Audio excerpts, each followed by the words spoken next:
বক্তব্য রাখবেন আজকের যারা এখানে দিক নির্দেশনামূলক বক্তব্য দেবেন শহীদুল ইসলাম টিটু ভাই, মুফতি মনিরুল কাশিমি ভাই ও রিয়াদ মোহাম্মদ চৌধুরী ভাই।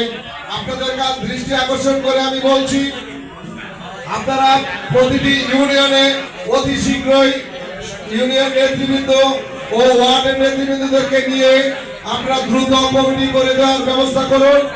আর না হয় অনেক আমাদের ওয়ার্ডের নেতৃবৃন্দ বিশৃঙ্খলায় জড়িয়ে পড়ছে। আপনারা ইতিমধ্যে হয়তো জানতে পেরেছেন কাশীপুর ইউনিয়নেরও অনেক ওয়ার্ড নেতৃবৃন্দ তারা বিচ্ছিন্নবাদী হয়ে স্বতন্ত্র প্রার্থী বা এই বা সেই রাজনীতিতে জড়িয়ে যাচ্ছে। আমি অতি শীঘ্রই আপনাদেরকে আহ্বান করব, আমাদের প্রত্যেকটা ইউনিয়নের নেতৃবৃন্দকে হাতকে শক্তিশালী করে দিয়ে আমরা তাদের ব্যাপারে যে কোনো ব্যবস্থা নিতে প্রস্তুত।